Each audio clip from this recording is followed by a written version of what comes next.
The animal understood that she was pulling him underwater. She is Kasatka. It's November 2006 in San Diego, dragging Peters down, ragdolling him, holding him under.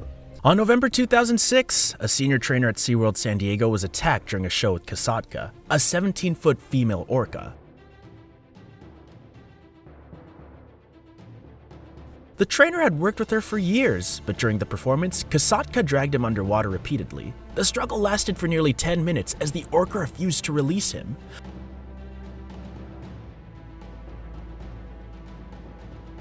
Emergency crews and fellow trainers rushed to the scene, throwing nets and trying distraction tactics. He eventually escaped, but was left shaken and injured.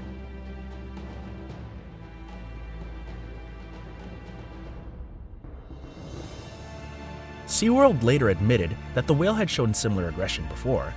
Not long before that, another dangerous moment had unfolded at SeaWorld San Antonio in 2007.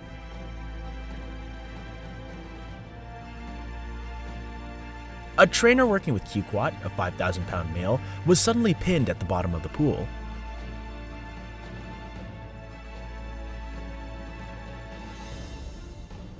The whale had held her there, refusing to let her surface for air. Other trainers acted quickly, using hand signals and emergency procedures to free her.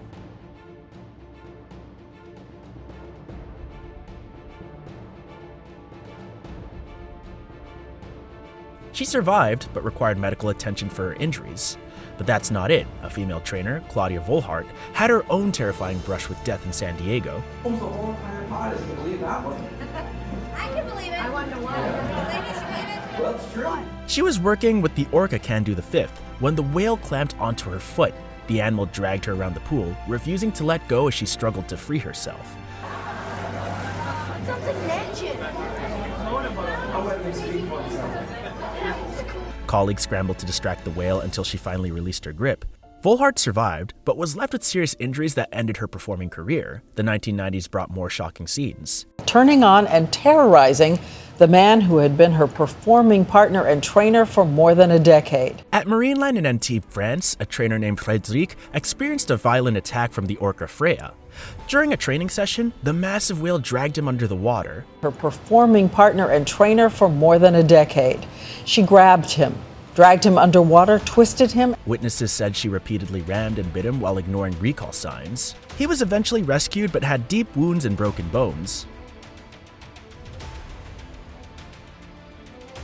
Freya's aggression was reported several times, and staff admitted she was difficult to control. Another frightening case took place in California in 1999 with a whale named Orchid.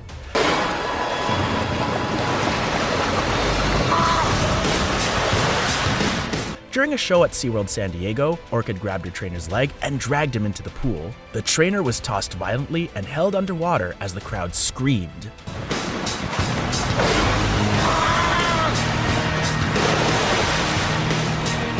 Other trainers had to use emergency nets and buckets of fish to distract Orchid until he was finally freed. He survived, but needed extensive medical care for torn muscles and puncture wounds. Help me out! Help me out! Help me out here! Another frightening encounter happened in 1993 with a female orca named Winnie at Windsor Safari Park in the UK.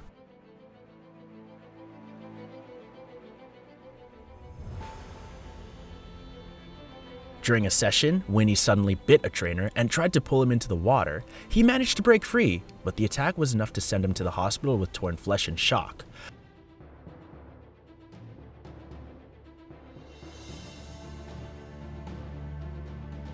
The park closed not long after, and Winnie was transferred to SeaWorld. Even younger whales showed signs of aggression.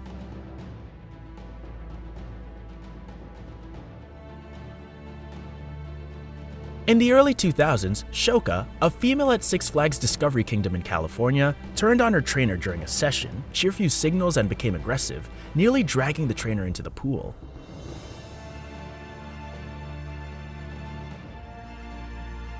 Shoka later made headlines again in France after lunging at trainers, showing that unpredictable behavior was not limited to older whales.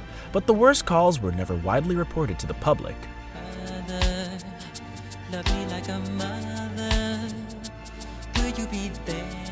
In the 1980s at SeaWorld San Diego, an unnamed trainer was repeatedly bitten by an orca during a backstage training session.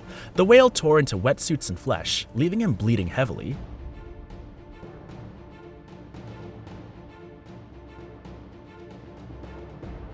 He was hospitalized and survived, but the park classified the incident as employee error. It showed how many of these cases remained hidden until leaked later. Into captivity. Something's wrong.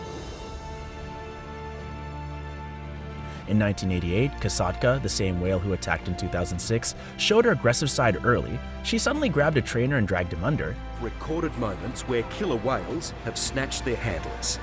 Witnesses say the attack lasted several minutes as she ignored every signal to let go.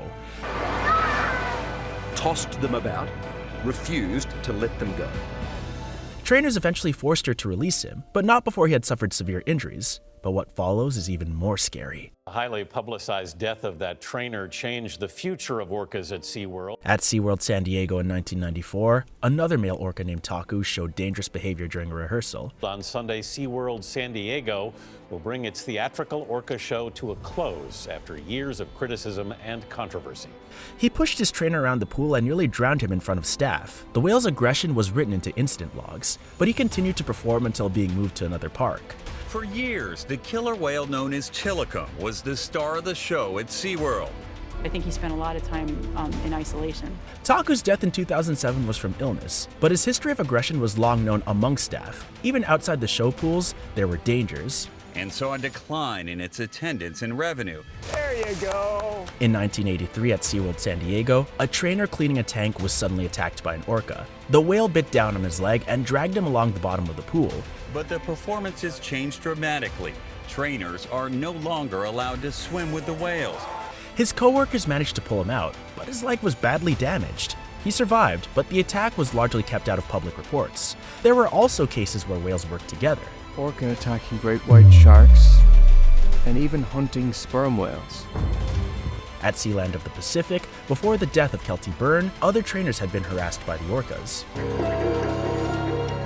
For what seems an eternity, Kasukta drags her trainer underwater. Reports stated that whales would block exits, refuse to allow trainers out of the water, and circle aggressively. In one case, a trainer was nearly drowned when two whales pushed him under repeatedly.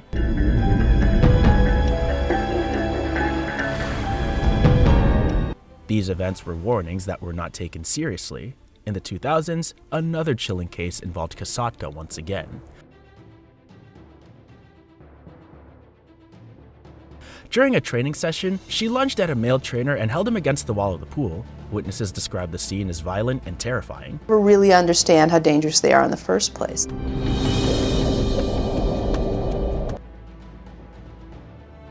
Trainers had to bang on gates and use all distraction methods to save him. It was one of the several serious attacks linked to her before her death in 2017, but not every case ended with survival.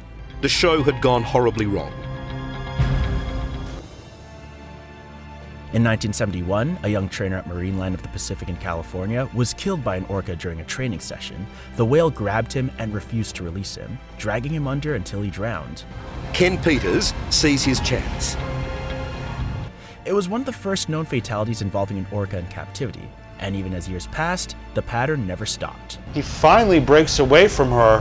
Now by this time, his colleagues have deployed a net across the pool. Trainers across different parks reported being dragged,